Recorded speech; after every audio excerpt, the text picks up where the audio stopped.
My fiance's family called me a gold digger.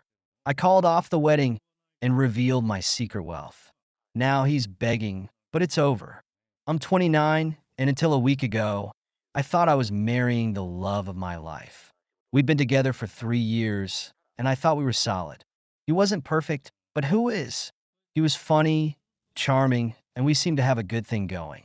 He came from a middle-class family, which I respected, and I thought we were on the same page about most things. But there was something I never told him or anyone really outside of a couple of close friends. I come from a wealthy family, and on top of that, I've built my own business that does really, really well. My net worth is more than most people could imagine, but I've always kept it low-key. I wanted someone who loved me for who I am, not what I have. So, when we started dating, I didn't make a big deal about money. I lived modestly and didn't flaunt what I had at first. Everything seemed great.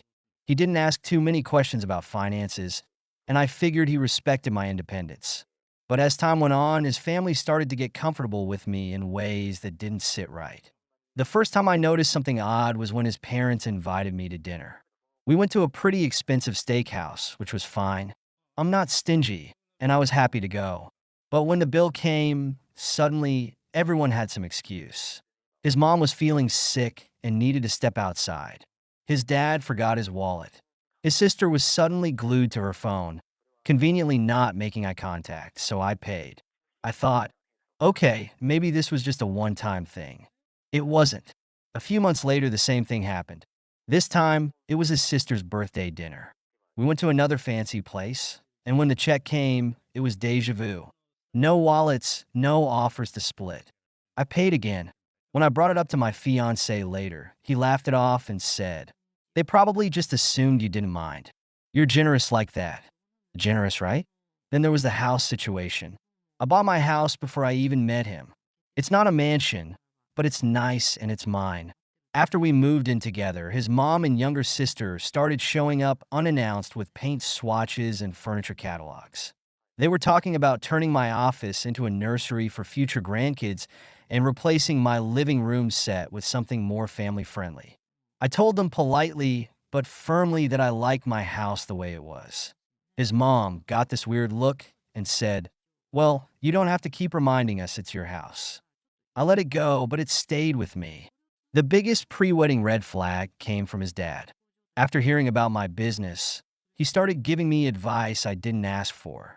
"You should let your fiancé help you manage your money," he said once. "Men are better with numbers.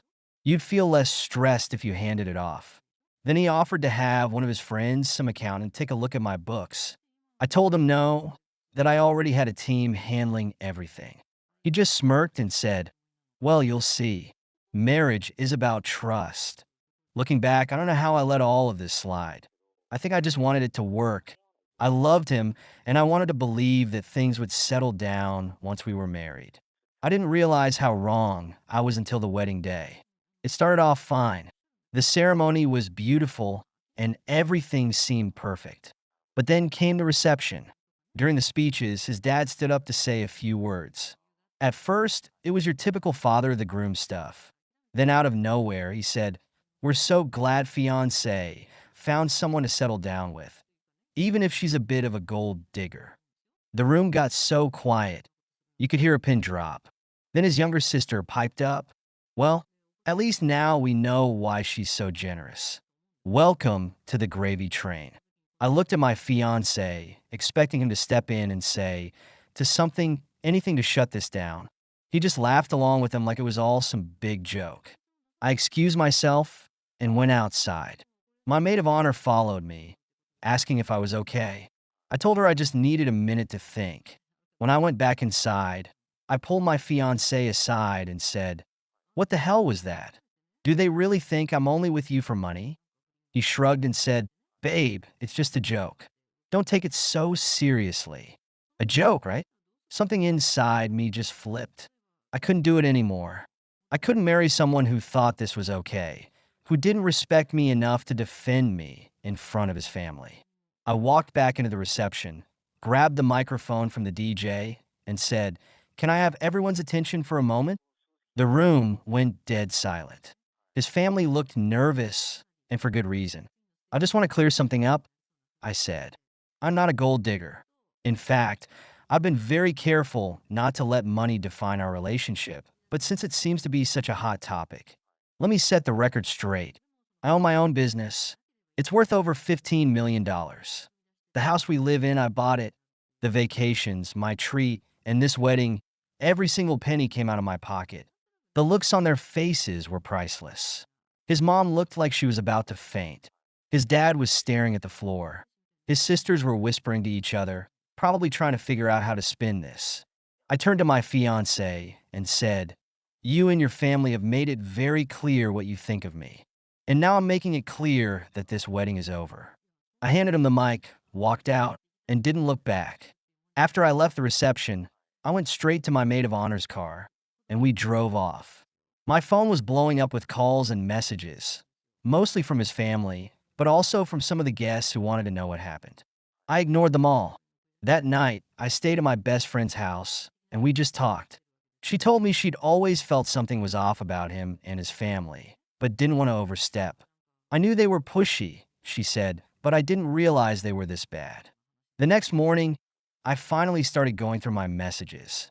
There were apologies from a few guests who said they were appalled by what his family had done. Some of my relatives were concerned, asking if I was okay, but most of the messages were from him and his family, alternating between excuses, guilt trips, and straight-up insults. His dad's message stood out. "You overreacted and embarrassed us in front of everyone.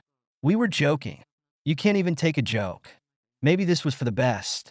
His older sister wrote, "Wow, way to ruin my brother's life over something petty. You should have just talked to him privately instead of humiliating everyone." And then there was him. "Can we talk? I didn't realize you'd take it so personally. Let's fix this. Fix this." I was done. The following week, they ramped up their efforts to get in touch. His mom even came to my house uninvited.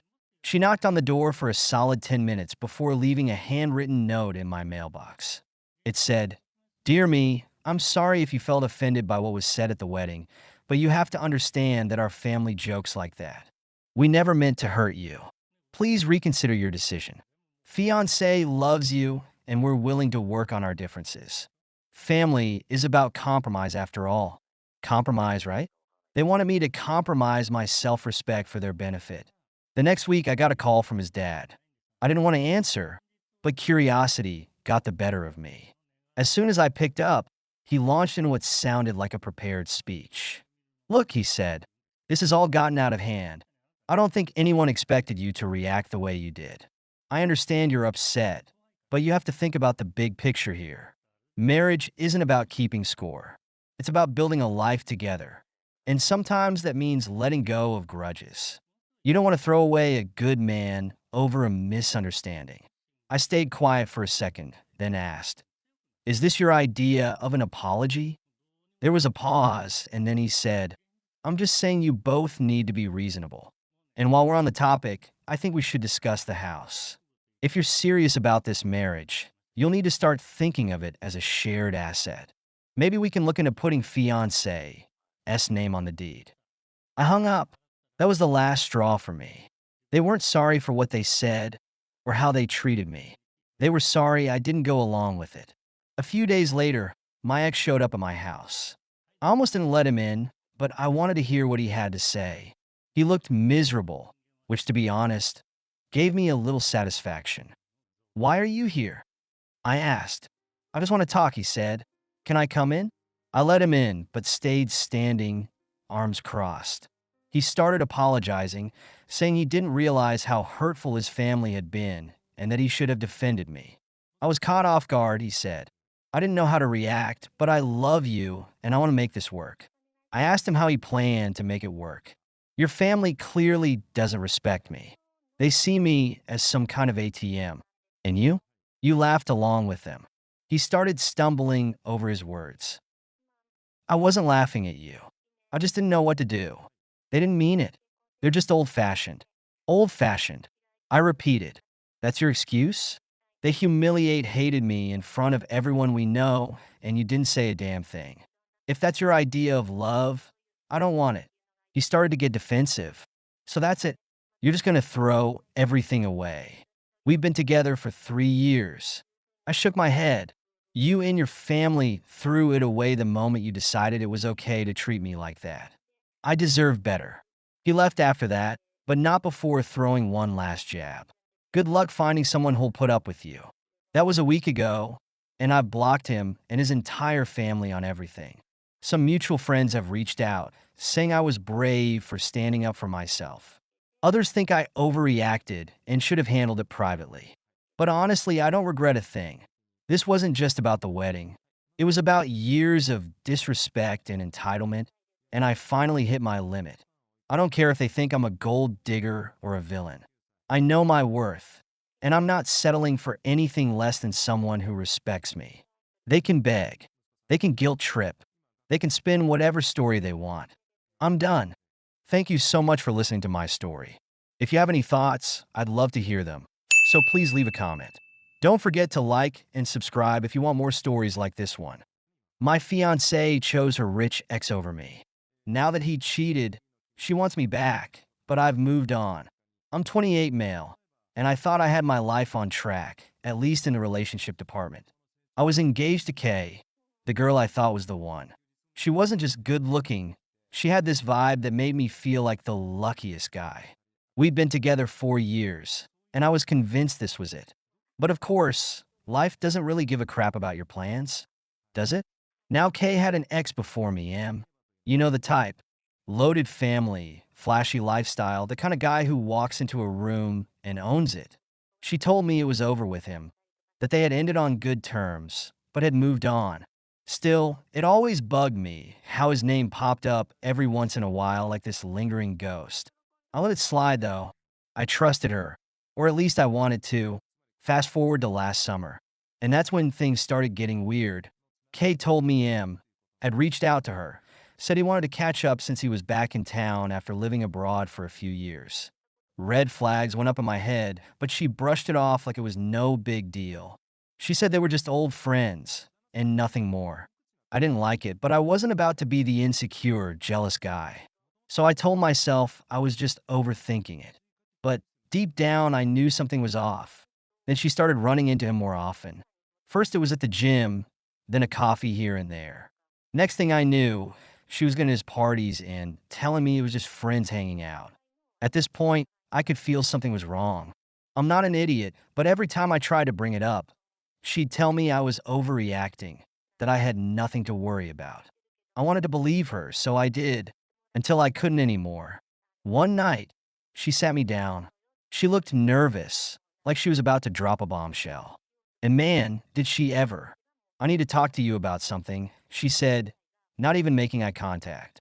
I knew what was coming. My gut had been telling me for weeks. I think I need to figure things out with him. She finally said.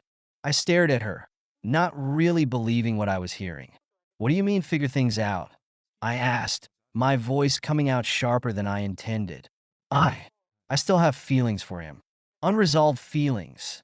He's back, and I think I need to see if we can make it work. Just like that. She was throwing away 4 years of our life together over a guy who had waltzed back into her life after disappearing for years. I couldn't even speak at first. I was that stunned.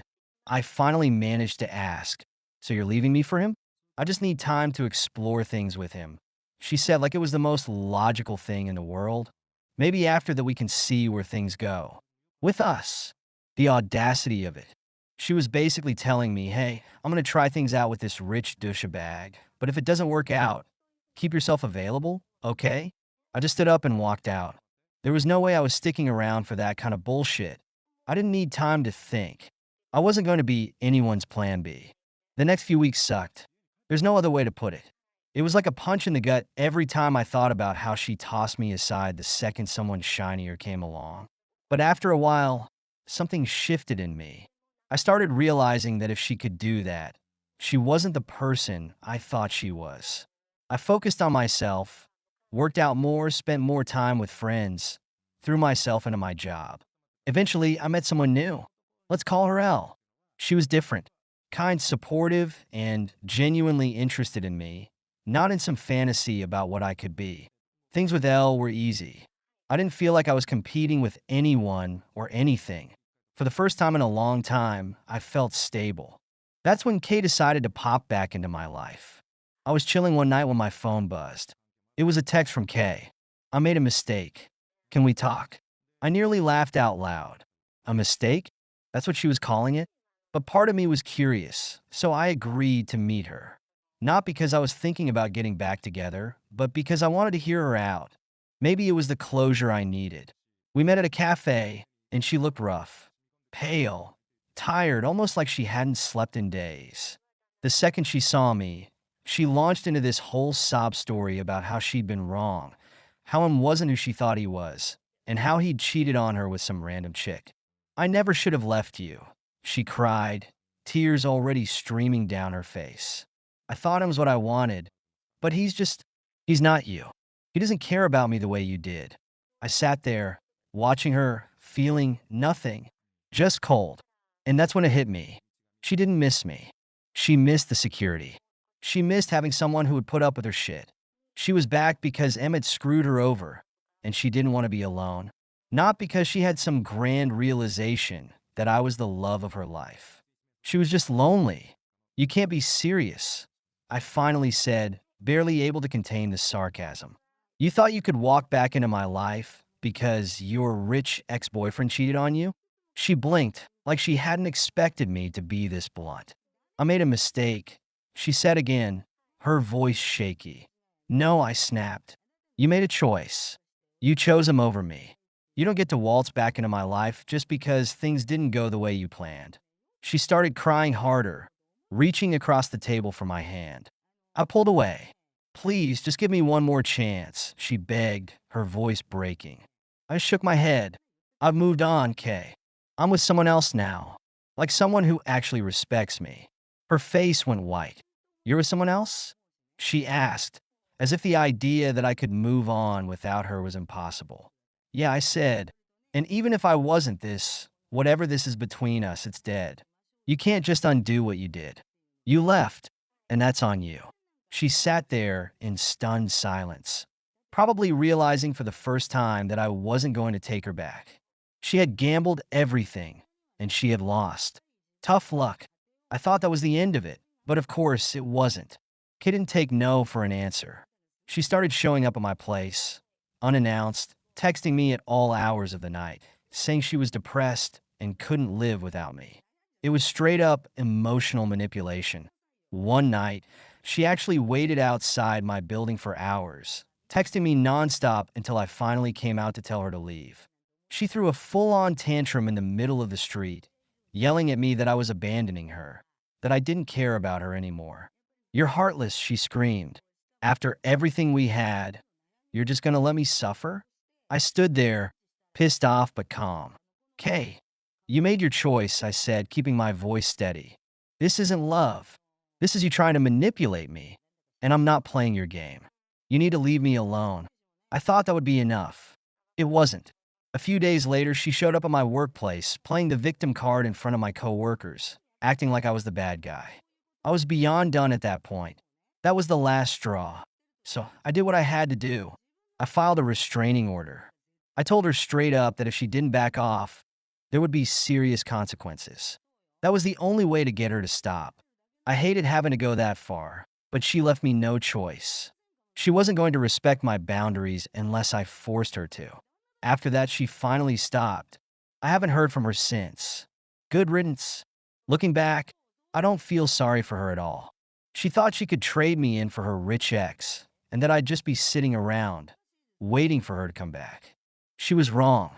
I've moved on. I'm with someone who actually respects me and values our relationship. It wasn't easy getting here, but damn, it feels good to be free of that toxic mess. So yeah, if you ever find yourself in a situation where someone's trying to treat you like a backup plan, don't be. You deserve better than that.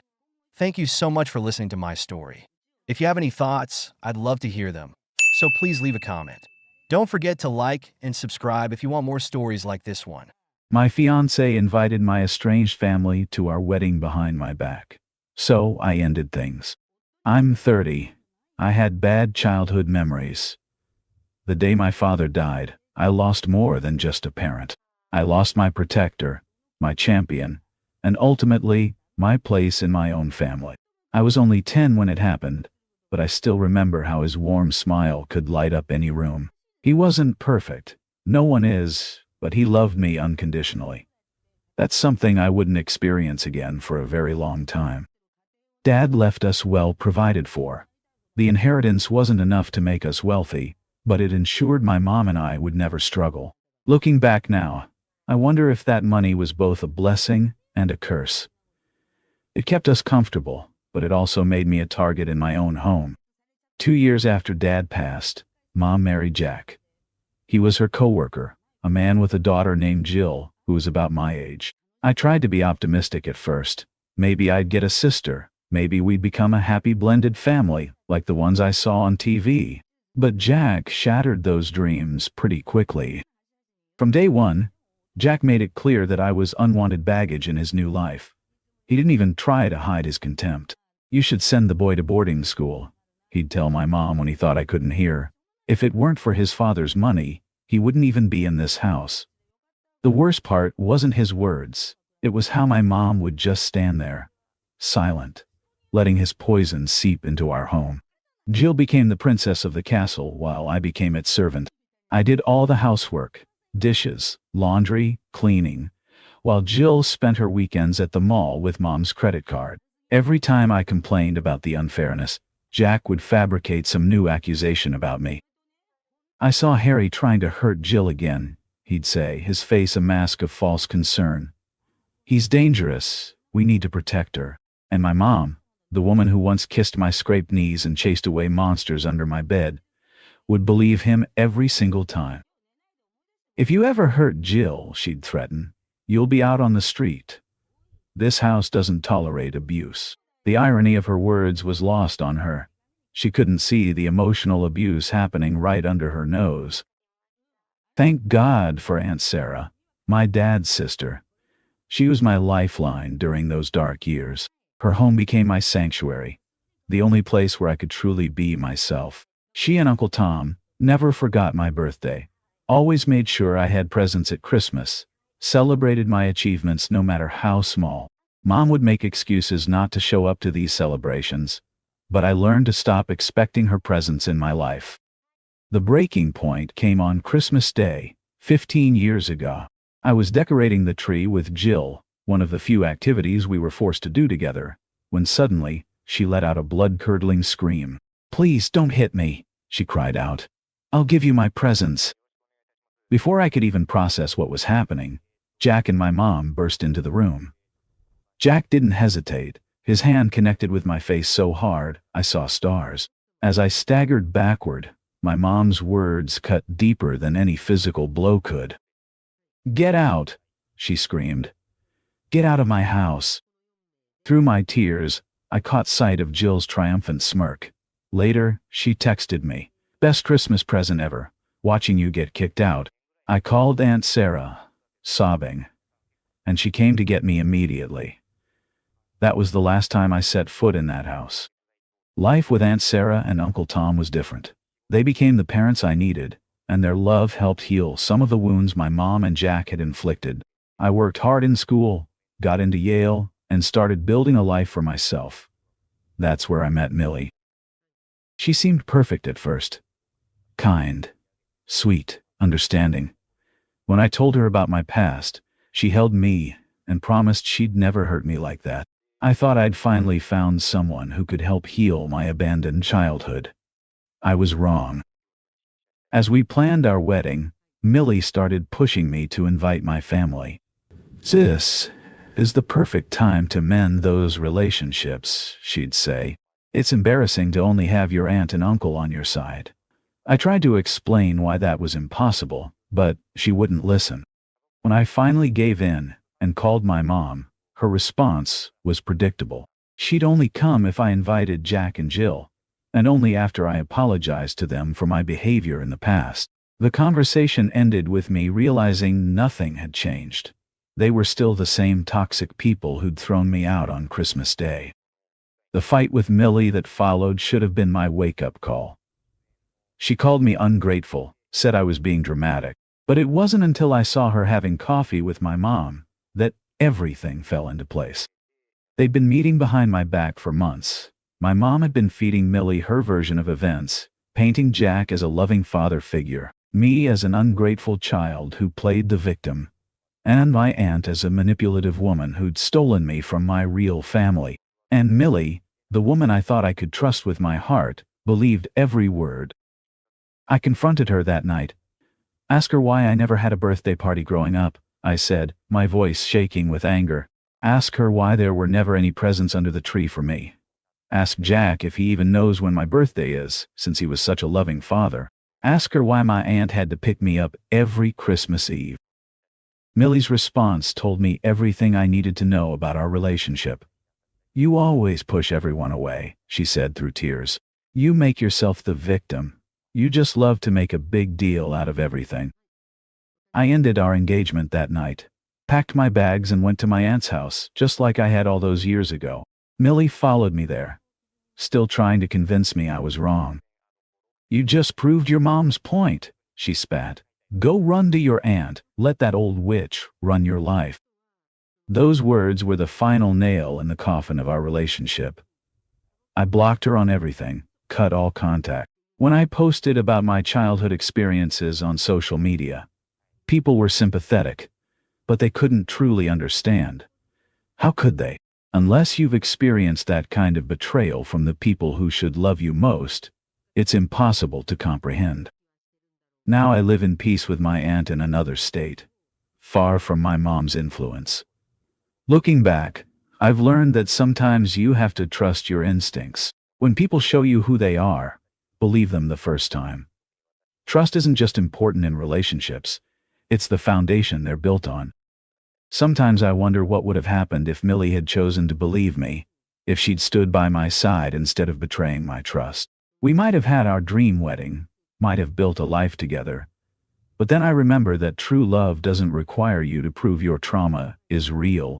It doesn't ask you to forgive the unforgivable or pretend the past didn't happen. My aunt taught me what real love looks like.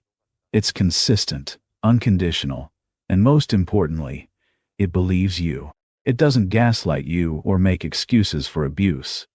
It stands with you, even when standing with you means standing against everyone else. I may have lost my blood family and a fiancé, but I gained something more valuable: self-respect and peace. Sometimes the family you choose is more real than the family you're born into. Sometimes the hardest decisions, walking away from toxic people, even when they're family, are the ones that save your life. These days I focus on building a life that would make my dad proud. I honor his memory not by forcing relationships with people who hurt me, but by choosing to surround myself with people who love me for who I am. That's the kind of legacy worth preserving. When people ask me if I regret canceling my wedding, I tell them the truth. I regret not doing it sooner. I regret not trusting my gut when Millie first suggested inviting my family. But I don't regret choosing myself, choosing truth, choosing peace. Some prices are worth paying, and sometimes the costliest decision in the moment saves you from a lifetime of pain. My story isn't just about family trauma or a failed engagement. It's about learning to trust yourself when the world tries to convince you that your reality isn't real. It's about understanding that sometimes the most loving thing you can do for yourself is walk away. And most importantly, it's about recognizing that healing doesn't always look the way other people think it should. I may not have the big family gatherings some people dream of, or the picture-perfect wedding I once planned. But I have peace. I have truth. I have love. Real love. Not the conditional kind that requires you to deny your own experiences. And in the end, that's worth more than any wedding or family reunion could ever be. Some people might read this and think I'm bitter, that I need to forgive and forget.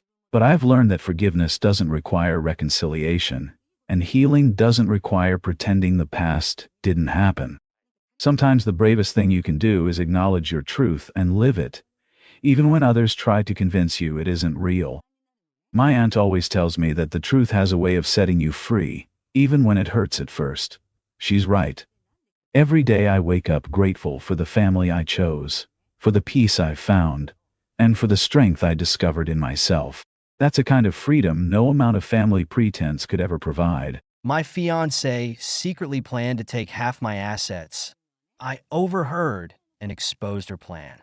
Now, she tried to sabotage me. I, a 29-year-old male, thought I had it all figured out. I've worked my ass off to build a life for myself. A small but growing business, a house, and what I thought was the perfect relationship. My fiance, 27F, and I were supposed to get married in just a couple of weeks.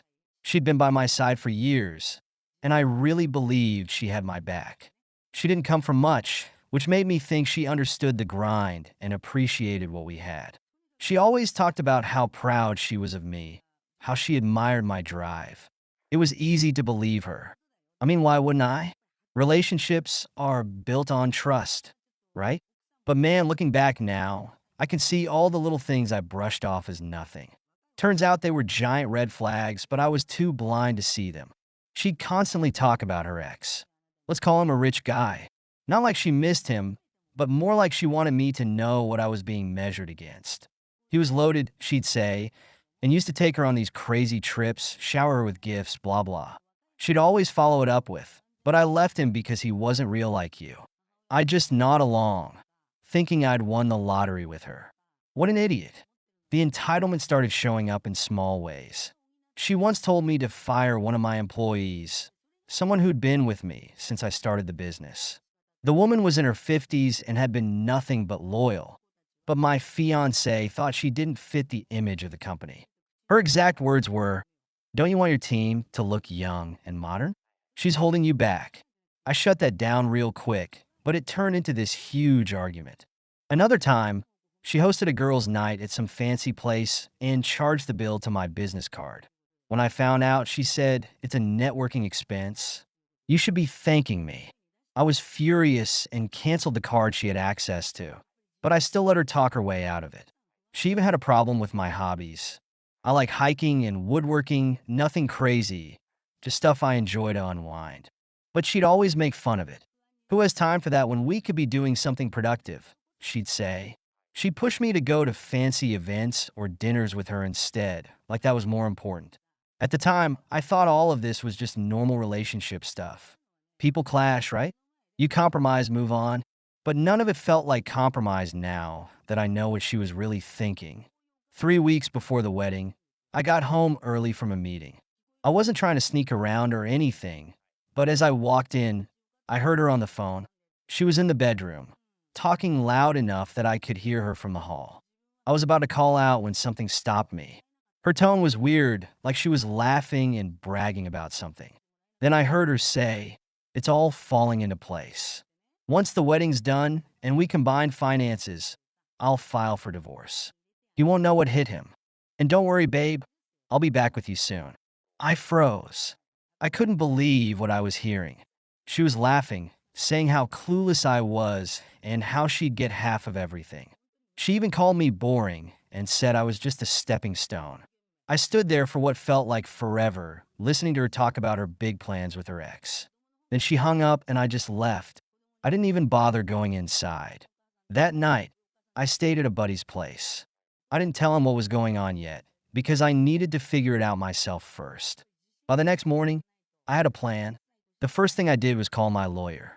I explained what I'd overheard, and he immediately told me to lock down my assets. Thankfully, the house was in my name, and she wasn't legally tied to the business. But just to be safe, I updated all my accounts and made sure there was no way she could touch anything. I also bought a small voice recorder and placed it in the living room. If she was willing to talk so openly on the phone, I figured it wouldn't take long to get proof. And I was right. Over the next week, I caught her having multiple conversations with her friends about her plan. One time, she said it's not like he'll fight back. He's such a pushover. By the time he realizes what's happening, I'll already have what I want. Another time, she talked about her wedding demands, laughing about how she was squeezing me for upgrades because I owed her. The audacity was insane. She even said she was doing me a favor by sticking around as long as she had. I kept my cool the entire time. I acted normal, played the part of the clueless fiancé, and even agreed to some of her ridiculous wedding requests just to keep her off my trail. 2 weeks later, on the day of what was supposed to be our wedding, I asked her to meet me at the venue early. I told her we needed to go over some last-minute details before the guests arrived. She showed up in her dress, looking like she thought she'd already won. But instead of walking into a wedding setup, she walked into a room full of her parents, my family, and a few close friends. I was standing at the front with a stack of papers and a USB drive. "What's going on?" she asked, her smile fading fast. I didn't waste time. "This isn't a wedding. It's an intervention," I said. "I know what you've been planning, and everyone here is about to find out too." "What are you talking about?" she said. "Try to laugh it off. You're acting crazy." I pulled out the USB drive and played one of the recordings for everyone to hear. It was her telling her friend how she couldn't wait to leave me and get back with rich guy. Her voice filled the room, and she couldn't deny it was her. Her parents looked mortified. My mom, who had never fully trusted her, looked like she wanted to throw something. When the recording ended, I said, "You were going to ruin my life for a guy who dumped you. Did you really think I wouldn't find out?" She started crying, saying it's not what it sounds like. "I was just venting. I didn't mean any of it. I wasn't buying it. You've been plotting this for months. I have hours of recordings. Don't even try to deny it."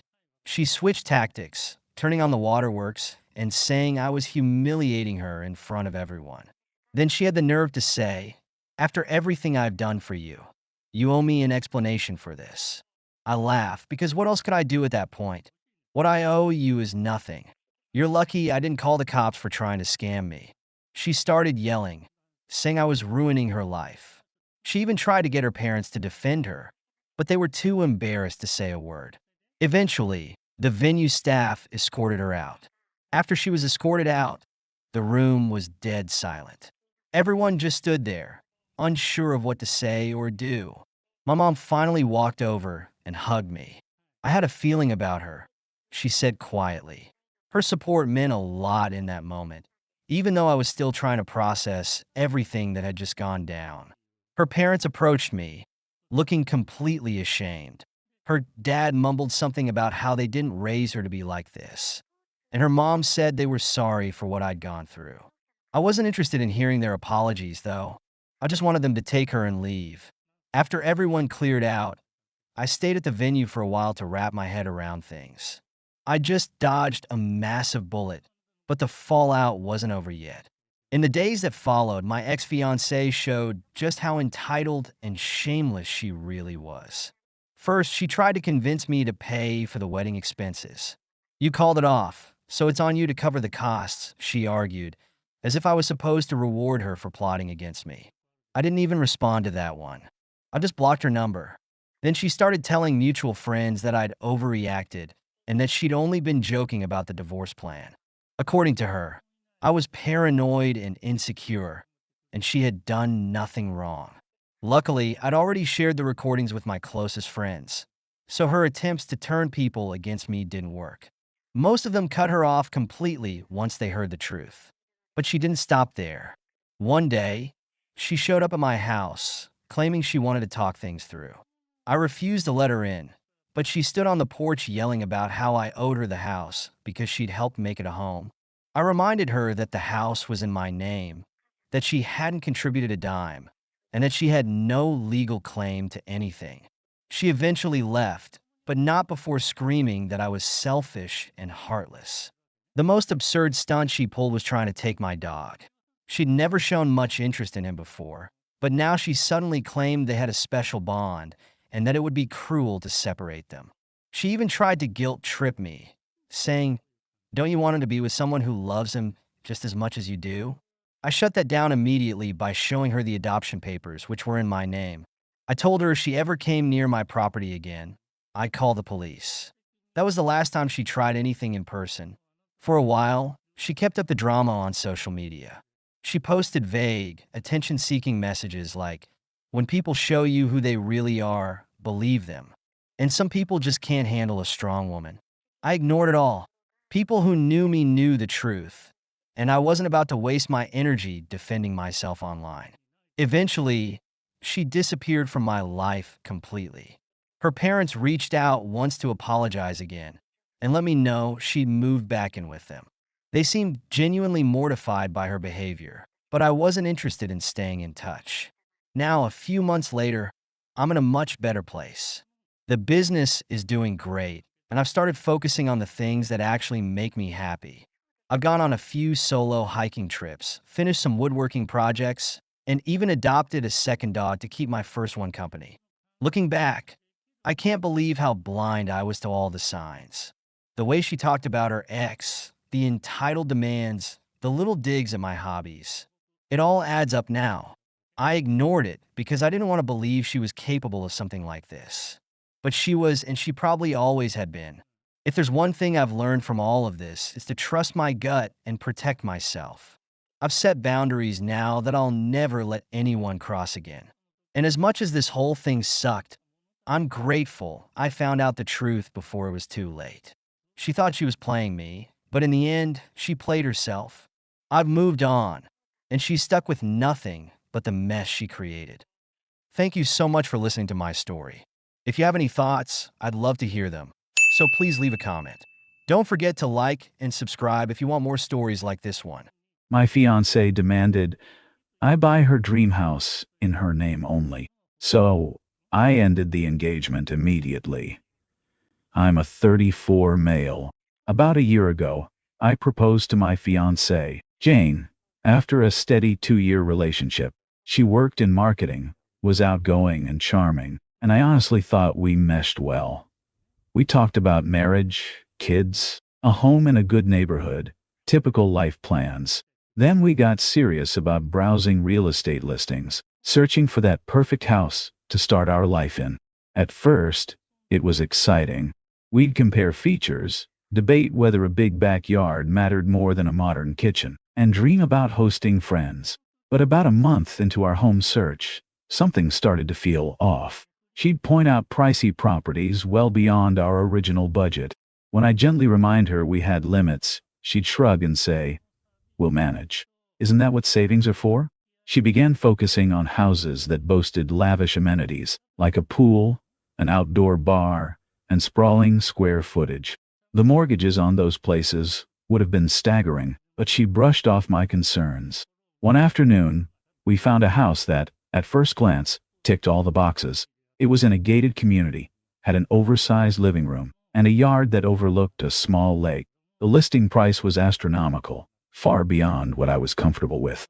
However, Jane fell in love.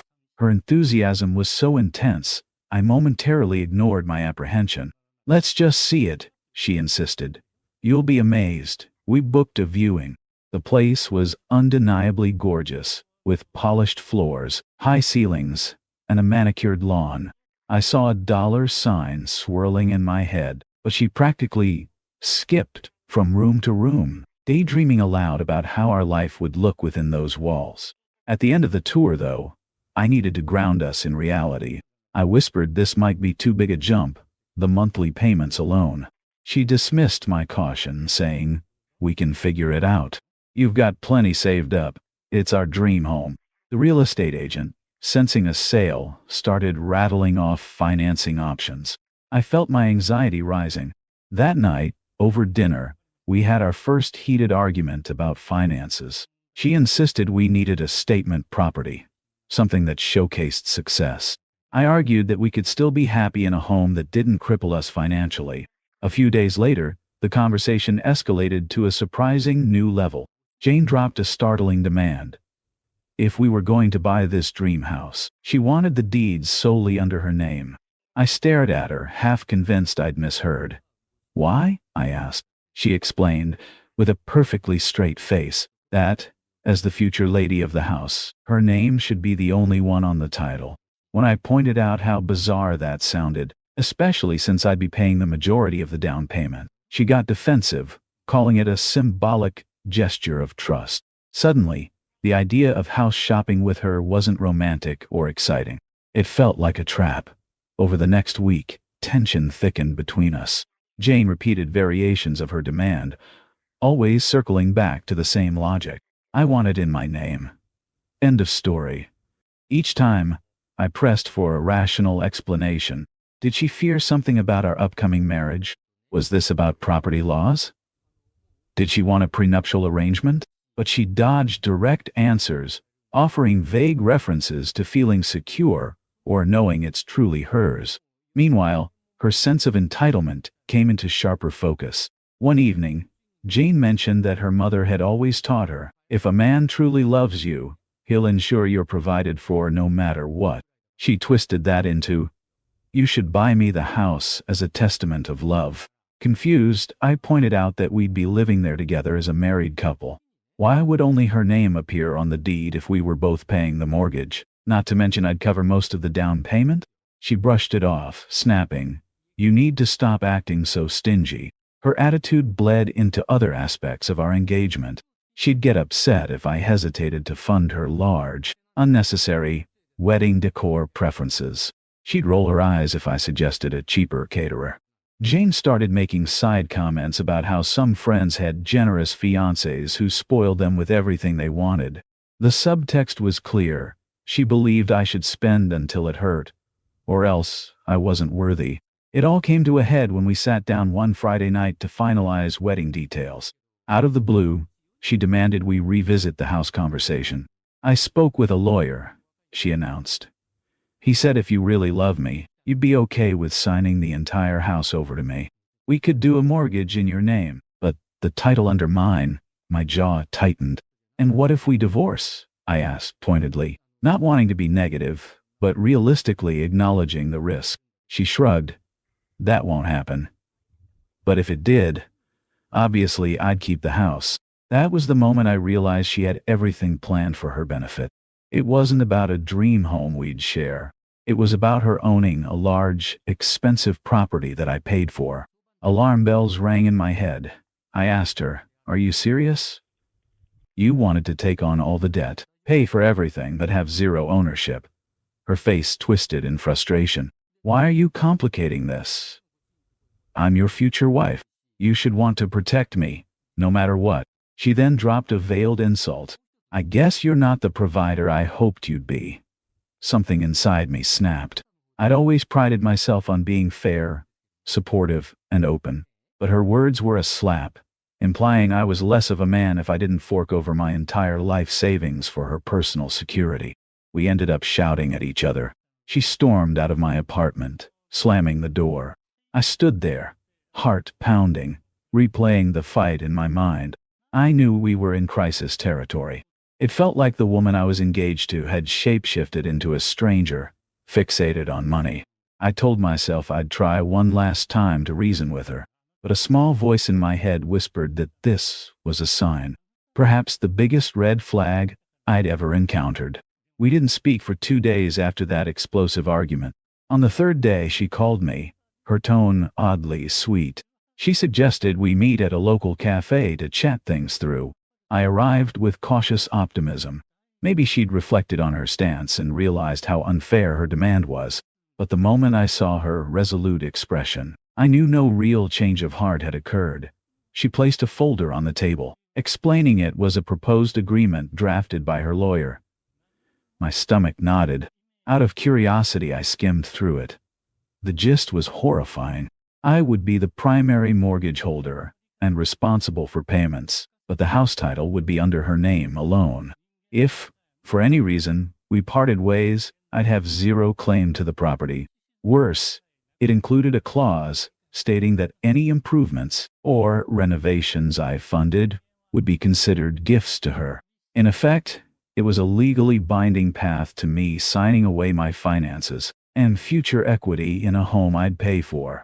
Stunned, I asked, do you even hear how wrong this is? You want me to shoulder all the liability, but you walk away with the asset?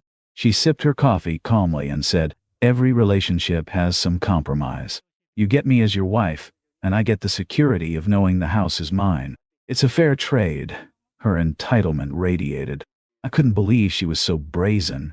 I tried explaining that marriage is about mutual trust, shared responsibilities, and building a life together. Her counter-argument was that she'd always been taught to protect herself first. She complained that women who don't end up homeless or disempowered after divorces. While I respected the notion of protecting oneself, this was extreme, basically ensuring if anything went south, I'd be financially ruined, and she'd reap the benefits. When I refused to sign or entertain her demands further, she resorted to insults. "You're so cheap. You obviously don't care about our future. Maybe you're not ready to be a husband." Then, in a last-ditch move, she threatened to call off the wedding if I didn't comply. She claimed she had other options, and that she wouldn't waste time with someone who didn't value her enough to make her dreams come true. Those words stung, but they also crystallized the reality.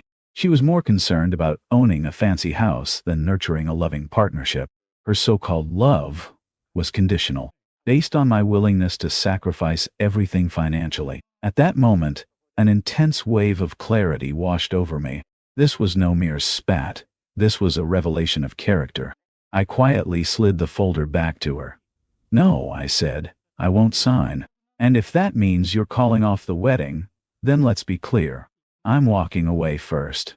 She blinked in surprise. Then anger darkened her features. "Are you dumping me over a house?" she hissed. I responded, calm but firm. "I'm canceling the wedding because you showed me that money and property matter more to you than partnership. This is not a real marriage if one person is trying to con the other." She tried to argue, but I left the cafe. My mind was a whirlwind of emotions. Anger, sadness, relief.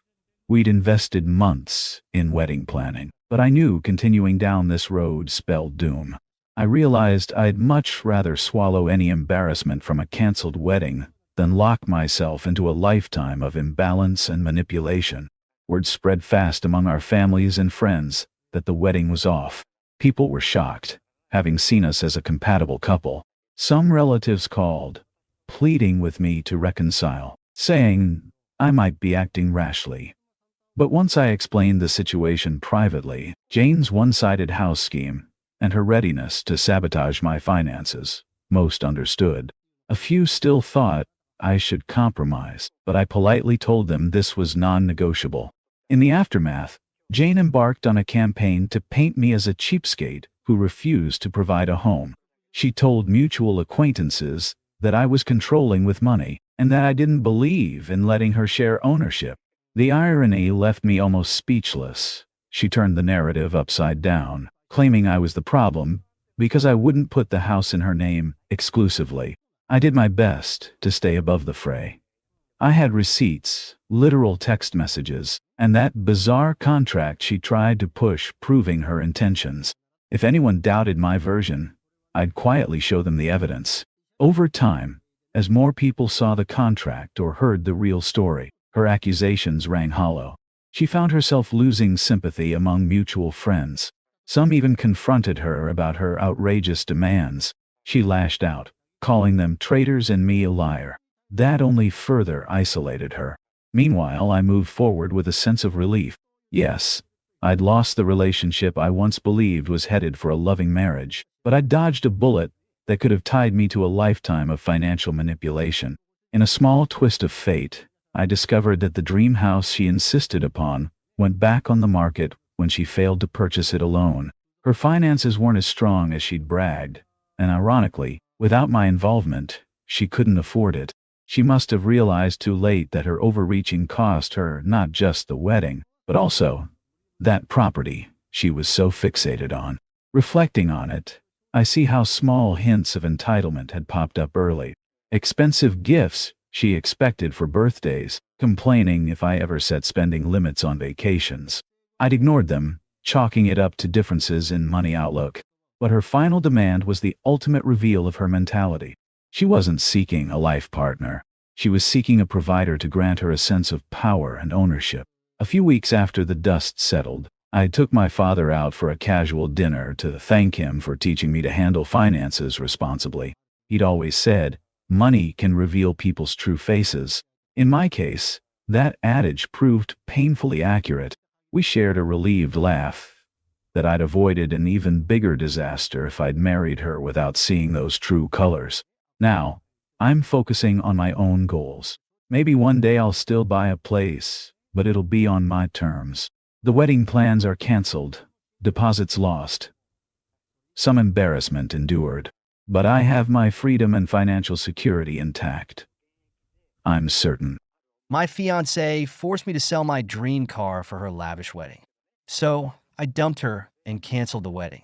I'm 30, and cars have been my thing since I was a kid. I saved for years to buy my dream car, a 1967 Shelby GT 500. I worked long hours, picked up side gigs, and gave up a lot of luxuries to make it happen. When I finally bought it last year, I was over the moon. It wasn't just a car to me, it was proof that hard work and focus could get you where you wanted to be. My ex-fiancée, Kate, 29, never fully got it. At first, I chalked it up to us having different interests. She was more into fashion and luxury, and I figured opposites attract. We'd been together 3 years before I proposed, and it felt right at the time. But once we started planning the wedding, I started seeing a side of her that made me rethink everything. It started with her finding this ridiculously expensive wedding dress. She showed me a picture one evening, saying, "This is it. This is the dress." I asked how much it cost, and she casually dropped $25,000. I thought she was kidding. $25,000. For a dress you're going to wear once? She gave me this look like I'd just insulted her entire existence. She pleaded, "It's a designer dress. It's my one wedding day. I deserve to feel special." I try to be reasonable. Can't we find something similar for less? I mean, $25,000 is a lot of money. Her tone changed immediately. You can't put a price on memories. Besides, you could sell your car to help cover it. I just stared at her. "You're serious?" She crossed her arms.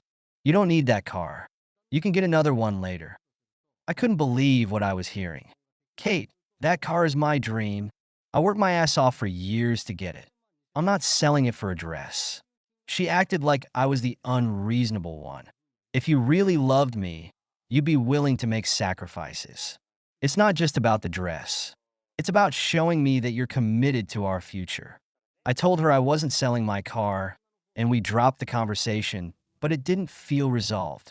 Every few days, she'd bring it up again, twisting the argument to make me feel like I was selfish for holding on to something I loved.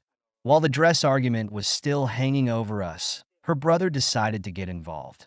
He wanted to start a luxury sneaker business and asked Kate if I'd be willing to invest $15,000 to help him get started. When she brought it up, she acted like it was a done deal. "He just needs a little help to get off the ground. Once the business takes off, it'll be good for all of us." I didn't even know what to say at first. "Kate, your brother's never run a business in his life. This sounds risky." She shrugged. "Every business is risky. But he's family, so we should support him." "I'm not giving him $15,000, I said firmly. "If he wants to start a business, he can take out a loan or find investors. I'm not his ATM." She got defensive. "You're so stingy. Families help each other out." When I still said no, her brother started making snide comments about me at family gatherings. "Guess Kate's fiance doesn't believe in supporting dreams," he said loudly at one dinner. I let it slide because I didn't want to cause a scene, but inside, I was fuming. Things got worse when Kate moved into my apartment. She started redecorating without even asking me, replacing furniture and boxing up my things. I let most of it go because I figured she wanted to make the place feel more like her home. But one night, she told me she was hosting a girls' night and said I'd need to leave. "This is my apartment too," I said. "Why should I have to leave?" She waved me off. "It's just for one night. Don't make it a big deal." "It is a big deal," I told her. "You don't get to kick me out of my own home because you want to have friends over." She rolled her eyes and called me territorial. It wasn't the first time she acted like my feelings didn't matter. Wedding planning became another disaster. She kept calling it our wedding, but I had almost no say in anything. She picked the venue, the caterer, the colors, everything without asking me. Anytime I tried to give an opinion, she'd brush me off. "I'm the bride," she'd say. "The wedding is really about me. Anyway, you just have to show up." She even started cutting people from the guest list, my people. Some of my closest friends were suddenly not a good fit for the vibe she wanted. If my friends aren't welcome at this wedding, then maybe I shouldn't be either, I told her one night.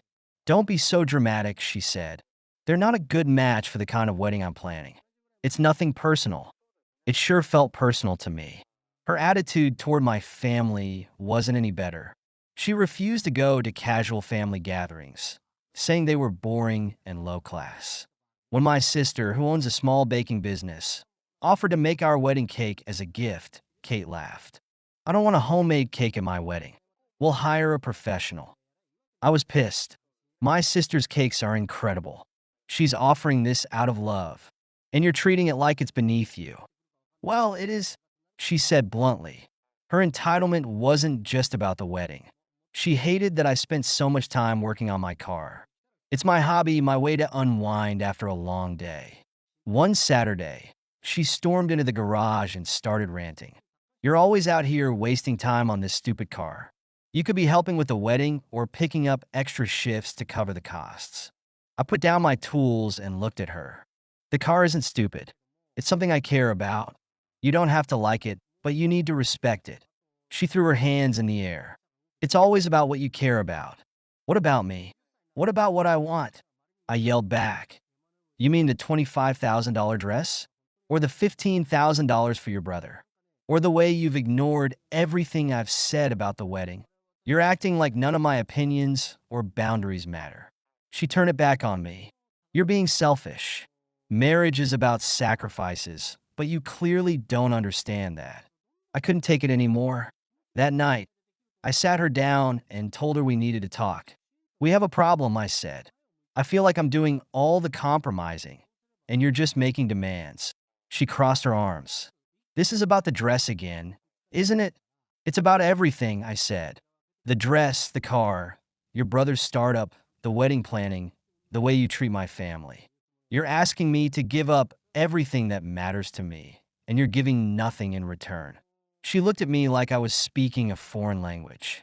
Nothing in return? I'm planning this whole wedding. You're acting like it's a burden to help pay for it. It is a burden, I shot back. Because you're not planning a wedding for us. You're planning a wedding for yourself. You don't care about my input, my friends, my family, or even my finances. You only care about what you want. Her voice got cold. If you can't handle being a husband, maybe you're not ready for marriage. That was it for me. I stood up and said, maybe you're right. I'm not ready to marry someone who treats me like a wallet and a convenience. She looked stunned. What are you saying? She froze for a second, then exploded. You're seriously calling off the wedding because of a dress? Because I expect you to act like a grown man and support your future wife. I kept my voice steady. This isn't about the dress, Kate. It's about everything you've said and done in the last few months. You've disrespected my hobbies, my family, my friends, my money, and my boundaries.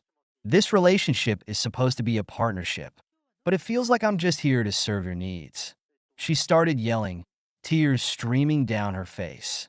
You're selfish, ungrateful, and childish. You'll never find anyone who loves you as much as I do. I stayed calm. If this is what your version of love looks like, then I don't want it. She stormed out, slamming the door behind her. Over the next few days, the fallout hit hard. She told her parents, who wasted no time calling me. Her mom started off sweet, but quickly turned manipulative.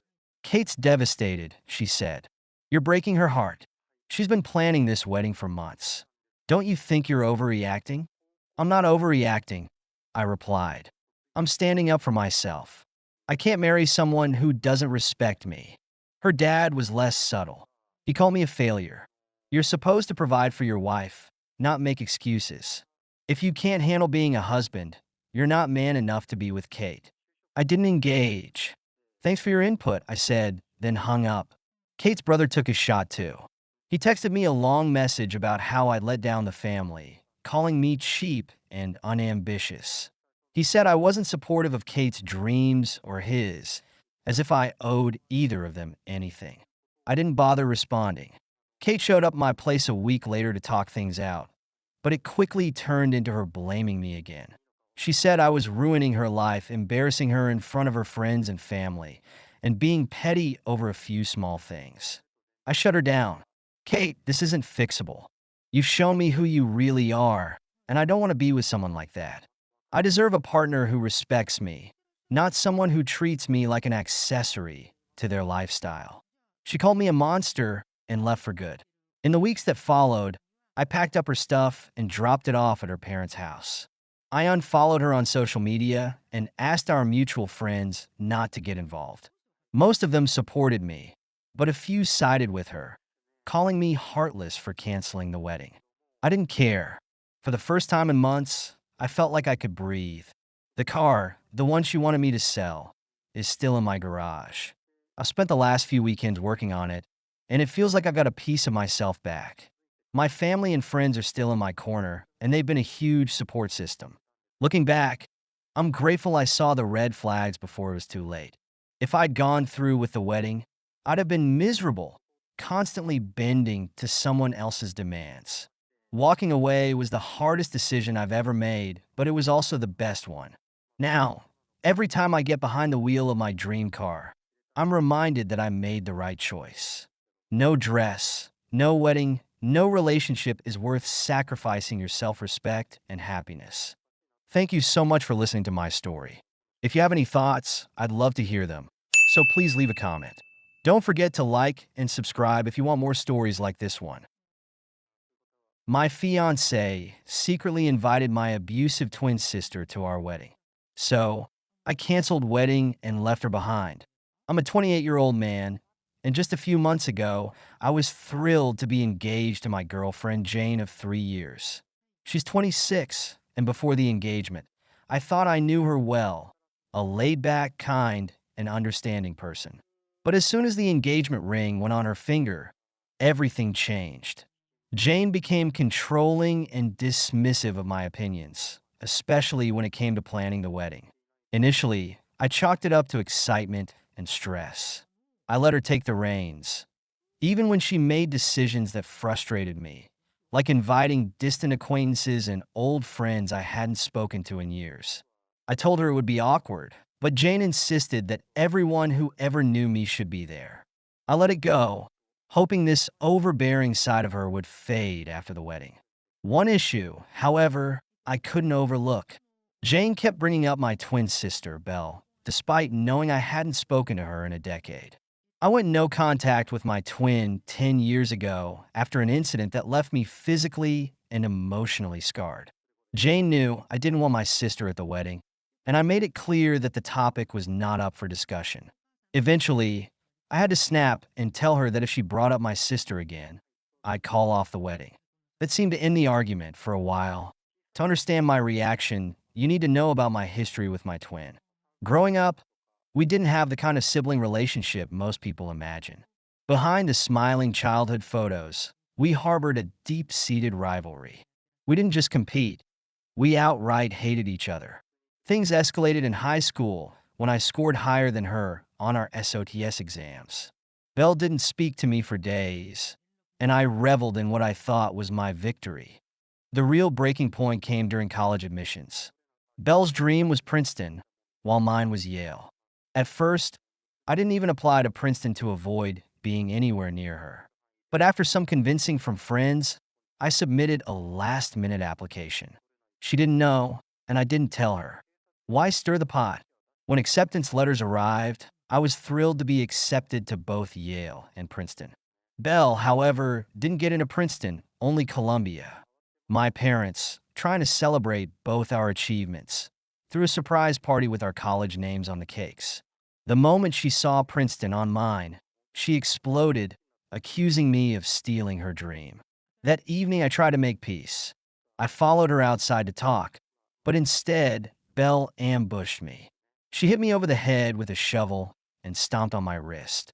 I woke up in the hospital with a head injury and a dislocated wrist. My parents begged me not to press charges, and though I reluctantly agreed, I cut her off completely. Belle was sent away, and I never asked where. I focused on moving forward, dealing with the migraines and emotional scars left behind. It's been 10 years since, and I've moved on with my life now. My parents and I never talk about my sister, and neither does anyone else from my family. I'm sure they've all still kept in touch with her, but have the good sense to never bring her up when they're around me. So when Jane asked about her, I told her that we weren't inviting her and assumed that that would be the end of the discussion. I never told her exactly what had happened, but I don't think I should have to be very honest. Just the fact that we haven't spoken in over 10 years should be reason enough for her to understand that I absolutely don't want my sister around. Not now, and not ever again. Jane should have respected that, but she started hounding me and didn't stop for days until I snapped at her and told her that if she brought my sister up again, then I'd call off the whole wedding. That seemed to shut her up for a while, but then, 2 days back on the day of our wedding, I realized what she'd done behind my back. On the day of our wedding, as I stood at the altar waiting for her to walk down the aisle, I noticed a face among the bridesmaids that was so familiar. Belle, my twin sister. She looked as confused as I felt. Jane finally walked down the aisle, looking really happy and smiling widely, but I didn't feel anything apart from anger and betrayal. I knew this was her doing and couldn't believe her audacity. I didn't waste a second and asked her why Belle was there when I categorically told her not to invite her under any circumstances. She told me that she didn't want to have that discussion and wanted to get married first, but obviously, that was not going to happen. Not anymore. So I told her that we needed to talk about this right now. And Jane admitted that she'd told my parents that I'd been talking about wanting to reconcile with Belle before getting married, which is how she'd persuade them to give her my sister's address and contact info. We were up there, arguing back and forth for like 5 minutes while our guests waited, and finally, I realized that there was just no point in fighting for our relationship anymore. That's done. I didn't want anything to do with this woman, so I just walked out of the wedding. I could hear her calling for me to come back, but I didn't pay any heed to it and continued walking until I reached my car. Then I started driving and kept driving until sunset and decided to sleep in my car itself. I canceled everything on the phone in the evening and ignored all the calls and messages from Jane and family on purpose. Thankfully, I had enough gas to go back home the next day, but as soon as I saw Jane's car in the driveway, I decided to live at a hotel instead.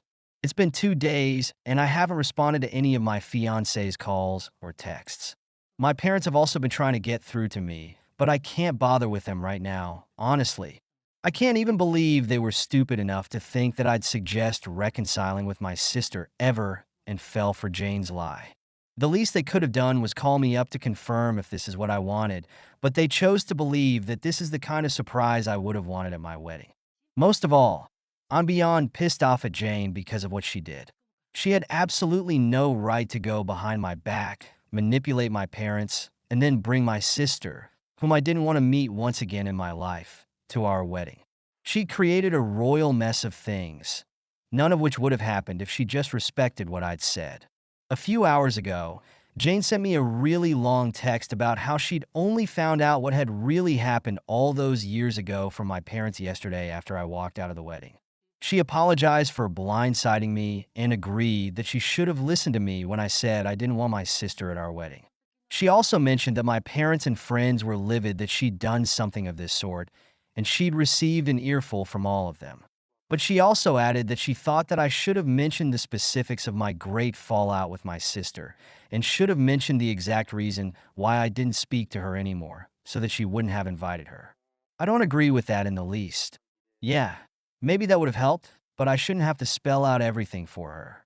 It was a painful memory for me, and I don't like talking about it. Besides, Jane should have just believed me when I told her that I didn't want my sister anywhere near me. Nobody just cuts off their sister for 10 years without a valid reason, and she should have known that. I'm not getting married to her anymore. That's for sure, but I don't know if I owe her an apology either. I don't feel particularly sorry about it. And if anything, Jane should be the one apologizing without blaming me. I'm planning on going back home in a few days, but I have to make sure that Jane isn't there when I get back. Obviously, she'll be the one moving out since the house is actually mine. I'll give her enough time to pack up and move out, which is more than what she deserves. It's been 3 days since Jane left, but she hasn't been able to accept the fact that we're over yet, and has been calling me every single day. I'm not answering any of them, but I do feel a little sorry for her. As for my parents, they dropped by yesterday and apologized profusely for whatever happened and took all the blame upon themselves. I also finally asked them what Belle had been up to all these years, and they told me that after that incident, they sent her away to an anger issues rehabilitation center where she spent several months undergoing treatment and intensive therapy since her mental issues were clearly a lot more severe than mine. Once Belle was cleared, she finally started college but had to rent an apartment where she lived by herself and my parents would visit her on the weekends. She seemed a lot more normal and stable after that, and even started working at around the same time as me. Over time, Belle had been living a little out of town and ran her own business, which was nice, I guess. They also told me that after I walked out of the wedding, Belle seemed to sense that she'd caused this and left immediately after apologizing to our parents for showing up. Apparently, she'd been told by Jane that this was just a rehearsal and not the actual wedding, but it all seemed pretty real to her, which is why she looked so confused. My parents also handed me a letter that my sister had written to me, and after they left, I finally opened it up and read it. It's been an hour since then, and I'm still shattered by it. Belle apologized for every single thing that she'd put me through while we were kids, and then as teens, and promised me that she'd change now. Her words seemed full of regret about how we could have been the best of friends, but are just bitter strangers now, and said that while she didn't hold any hope to reconcile anytime soon because of her violent streak, she did wish that I'd forgive her someday, and that we'd have a real, genuine shot at being the kind of siblings that people would want us to be. I teared up reading that, and I guess I do want the same thing. I'll give myself some time to think about it, and maybe if I feel ready for it, I'll forgive her someday since I've been pretty cruel to her as a child too. For now, I'm focused on rebuilding my life and processing the whirlwind of betrayal and drama. The relationship with my ex-fiancé is over, and I'm looking forward to a future free of toxic ties. Thank you so much for listening to my story. If you have any thoughts, I'd love to hear them, so please leave a comment. Don't forget to like and subscribe if you want more stories like this one. My fiancée left me because I got ill. Now, she's begging me come back, but I've moved on. I'm a 30-year-old guy, and this past year has been one of the hardest of my life. 2 years ago, I was diagnosed with a chronic illness. Before that, I was active, independent, and doing pretty well for myself. The diagnosis forced me to slow down, which wasn't easy for someone like me who hates asking for help. But I thought I had a partner who'd be there for me no matter what. My fiancée of 5 years. I thought she had my back. Turns out I was wrong. At first, she seemed supportive. She came with me to appointments, helped with some of the new meal plans I had to follow, and told me she'd always be by my side. I remember feeling so grateful. But not too long after, her help started to feel more about her than me. She'd interrupt my doctor, asking random questions about her own minor health issues. Like we'd be talking about my medications or symptoms, and she'd butt in with, I've been feeling really tired too. Is that something I should be worried about? The doctor was polite about it, but it was embarrassing. I asked her, gently at first, to let me handle my appointments. I told her it was distracting and made it hard for me to focus. She acted like I'd slapped her. I'm just trying to learn more about your condition, so I can help, she said. But her questions were never about helping. They were about making it about her. When she didn't stop, I started going alone. That didn't go over well. She accused me of pushing her away and said I didn't value her support. It wasn't just the appointments. I started noticing how she'd talk about me to her friends. A mutual friend once said to me, "You're so lucky to have her. She's been telling us how hard it's been, but she's sticking it out because she loves you so much." I didn't even know what to say to that. She was acting like my illness was her burden. There were other things too. She'd planned dinners or outings that completely ignored the changes I had to make for my health. When I pointed it out, she'd brush it off with, "It's just one night," or "Come on, you can make an exception this time." If I said no, she'd sulk or guilt trip me about ruining her plans. It felt like she didn't care about how much those things could hurt me, physically and emotionally. Fast forward a year, and her behavior got even worse. She started complaining to me about how boring things had gotten. "We never do anything fun anymore," she'd say. as if the reason wasn't painfully obvious. She was glued to her phone constantly, always texting or scrolling. I didn't think much of it until one night. I saw a message pop up while her phone was charging. It was from some guy, and it wasn't exactly subtle. The next morning, I asked her about it. She didn't even hesitate. She told me she'd been seeing someone else, a coworker, for a few months. It's not serious, she said, like that made it better. Then she said the thing that really hit me. You've been so distant. I need someone who can match my energy. I told her to leave. She didn't argue. She packed a bag and said we both needed time to think. For weeks after, I was barely functioning. I couldn't eat, couldn't sleep. My health took a nosedive. Meanwhile, she was posting pictures with this guy like she hadn't just blown up our lives. Some of our mutual friends sided with her, saying she must have been under a lot of stress too. That one hurt. She wasn't the one living with a chronic illness. She wasn't the one whose entire life had been turned upside down. I focused on getting my life back together. I started therapy and joined a support group for people with chronic illnesses. It was in that group that I met Emily. She was kind and understood what I was going through because she'd been through something similar. We started as friends, but it turned into more.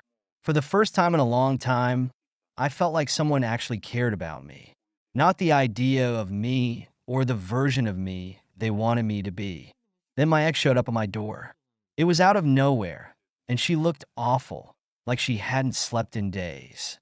She said she'd made a huge mistake and wanted me back. Her fling hadn't worked out, and she claimed she'd realized how much she loved me. I panicked, she said. I didn't know how to handle everything with your health. But I love you, and I want to fix things. I told her no.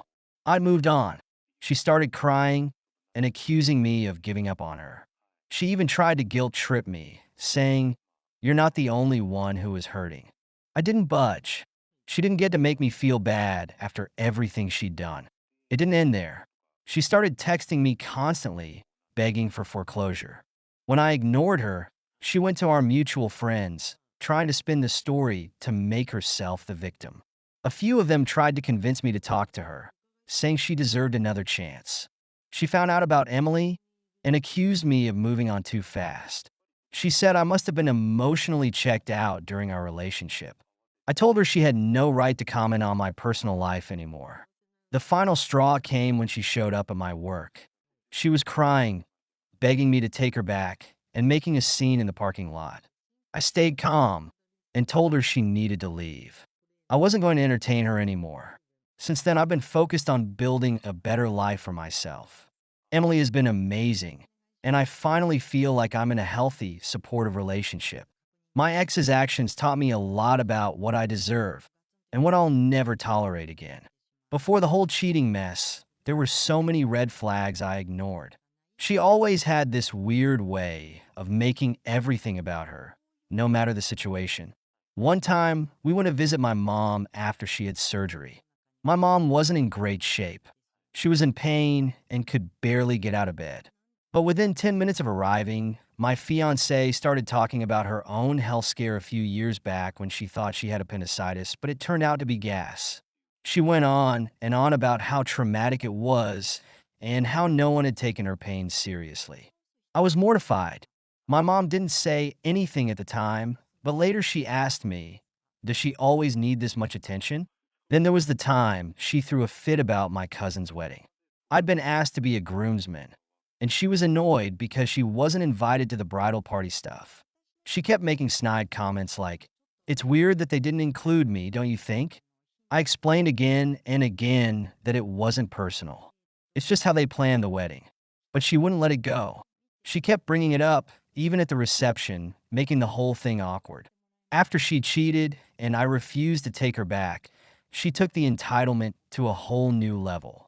She started spreading rumors about me in our social circles. At one point, a mutual friend told me she'd been saying I'd become emotionally abusive because of my illness. That one pissed me off. I might have been struggling, but I never once took it out on her. If anything, I bent over backward to make sure she wasn't affected by my health issues. She also tried to guilt me about how hard her life had been post-breakup. She claimed she'd been going to therapy and was working on herself. but it was clear she hadn't changed. She showed up at my place one day, holding a photo album she'd made of our time together. She said it was proof of all the good times we'd had, and that we should fight to get back to that. I told her the past didn't matter when the present was so broken. When she found out about Emily, she crossed another line. She messaged Emily on social media, calling her a homewrecker and saying she'd stolen me away. Emily blocked her immediately, but it still shook her up. I confronted my ex about it, and her response was, "I was just being honest. She should know the kind of person she's dating." Her behavior only solidified my decision to move on. I stopped responding to her entirely and told our mutual friends that I didn't want to hear about her anymore. Some of them supported me, but a few kept insisting I should forgive and forget. I told them forgiveness doesn't mean letting someone back into your life to hurt you again. Emily has been my rock through all of this. She doesn't just tolerate my health struggles. She actually supports me. She's patient, kind, and never makes me feel like a burden. Being with her has shown me what a healthy relationship looks like, and it's something I never had with my ex. As for my ex, I haven't heard from her in a while. I hope she gets the help she needs, but I'm done being her safety net. I've got my own life to live, and for the first time in a long time, I'm actually excited about the future. Thank you so much for listening to my story. If you have any thoughts, I'd love to hear them, so please leave a comment. Don't forget to like and subscribe if you want more stories like this one. My fiance moved her parents into my house without asking. When they took over, I changed the locks and called off the wedding. I'm 31, male, and up until about a week ago, I was engaged. Thought I had it all figured out, honestly. I'd been with my fiance, let's call her Kay, for 3 years, and we got engaged a little over a year ago. I'm not one to rush things. I like to be sure before making big decisions, but man, I couldn't have been more wrong this time. I own a house, nothing crazy, but it's mine. Inherited it from my grandmother when she passed away, and it's got a lot of sentimental value. 3 bedrooms, a decent yard, and it's paid off. I spent years fixing it up, did most of the renovations myself. So it's not just a house, it's part of me. Kay had her own apartment, but about 6 months ago, she started staying over more and more until we just decided she should move in with me. Made sense at the time, or so I thought. The thing is, I didn't expect what came next. Last week, I came home from work, tired as hell, and I noticed right away that something was off. I heard voices from the living room, but they weren't Kay's. As I walked in, I saw her parents, her mom and dad, sitting on my couch, watching TV like they owned the place. And right by the door, 3 massive suitcases. "What's going on?" I asked, already feeling like something was really wrong. Kay came out of the kitchen with this big smile, like she wasn't dropping a bomb on me. "Oh, babe, I forgot to tell you my parents are staying with us for a bit. Isn't that great?" I just stood there for a second, trying to process. Staying with us? For how long? She waved her hand like it didn't matter. "I don't know, maybe a couple of months? Their house is getting some repairs done, and it's just easier for them to be here. Now look, I'm all for helping out family when needed, but months? Without even asking me?" I couldn't believe what I was hearing. "You didn't think to talk to me about this first?" Her smile faltered, but she shrugged it off like it was nothing. "Why would I need to? They're my parents. It's not a big deal." I glanced over at her dad, let's call him R, who had his feet up on my coffee table, like he was in his own living room. "What's the problem?" he asked, giving me this smug look. "We're family now, right? We're not asking you to pay for anything." That's when I realized what was really going on. They weren't just crashing for a bit, they were planning to move in. Her mom, M, was already talking about how the house needed a few upgrades and how they could help me out by sprucing up the place. I felt my blood pressure rising. I looked back at Kay, hoping she'd see how insane this was. But nope, she was just standing there like everything was totally fine. She didn't ask. She just expected me to go along with it because they were her parents. And if I had a problem with it, I was the one being unreasonable. "We'll talk about this later," I muttered, trying not to blow up right then and there. That night, I barely slept. I just kept thinking about how she didn't even think to ask me. It wasn't about the house or even her parents staying for a bit. It was the fact that Kay didn't respect me enough to have a conversation. I felt blindsided, Like, when did this stop being my house? When did she start making decisions for the both of us without even thinking about how I felt? The next day, I tried to bring it up calmly. I told her I wasn't okay with her parents just moving in without any discussion. I mean, we'd been together for years, engaged, and we'd always talked things through before. But this was different. Kay brushed me off like I was making a big deal out of nothing. Why are you getting so worked up? They're just going to stay for a little while. What's the big deal? I couldn't believe what I was hearing. Because it's my house, Kay. You can't just move people in without talking to me first. She sighed, rolling her eyes like I was being dramatic. They're my parents, not strangers. Why are you acting like this is such a problem? You have plenty of space. I bit my tongue trying to stay calm. It's not about space. It's about respect. You don't just let people move into our home without asking me. That's when she got defensive. You're being ridiculous. I thought we were building a life together, and that includes helping out family. You always say you want to help people, but when it's my family, suddenly it's a problem. And there it was. She turned it around like I was the one being selfish. I tried to keep my cool, but inside, I was done. I didn't sign up to be disrespected in my own home, but I gave it a shot. I figured maybe I was overreacting and things would smooth out. Maybe it wouldn't be so bad. Maybe I was just tired and overthinking it. I was wrong. Her parents started acting like they owned the place. Her mom constantly complained about the food I bought, saying it wasn't healthy enough, and started rearranging the kitchen. Her dad? He spent all day sitting on the couch, watching TV, drinking beer, and leaving his crap everywhere. I came home one day to find the living room trashed. Empty beer cans, socks on the floor, and her dad stretched out in my favorite chair like he was the king of the castle. Hey, can you grab me another beer? He called out when I walked in, not even looking up from the TV. That was it, the last straw. I waited until Kay went out with her mom for the day and her dad had gone to the store. I called a locksmith and had the locks changed. I couldn't deal with this anymore. When Kay and her parents got back later that afternoon, they couldn't get in. She called me furious. What the hell did you do? She yelled as I let them in. I stood there, arms crossed, ready for the storm. I changed the locks, I said flatly. Her face turned red. You can't be serious. My parents are staying here. I kept my cool. No, they're not. Not anymore. Her mom jumped in, pointing at me like I was some kind of villain. You can't kick us out. We're family. Not my family. I shot back.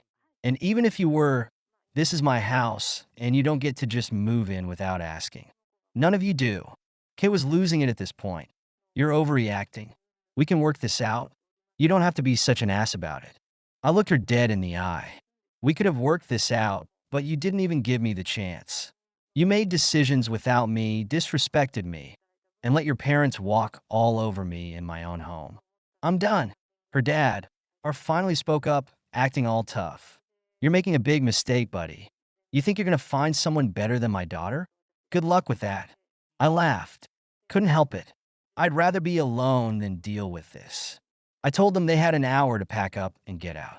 Kay started crying, trying to guilt me into changing my mind. But I was over it. I'd given her plenty of chances to fix this, and she didn't care. Not about me. Not about us. Just about getting her way. Her parents were fuming, but they packed up and left, swearing at me the whole time. Kay kept begging me to talk, but there was nothing left to say. The relationship was over the second she showed me she didn't respect me enough to treat me like an equal. Since then, Kay has been trying to reach out, texting me, calling, saying she made a mistake, that we can still fix things. Her parents even called, acting like the whole thing was just some big misunderstanding. But it wasn't.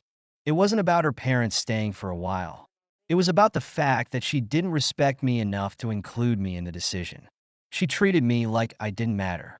And that's not something you can fix with a few apologies. Looking back, I realized this wasn't the first time Kay had shown signs of entitlement. There were little things here and there, but I ignored them.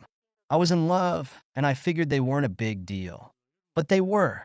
They were huge.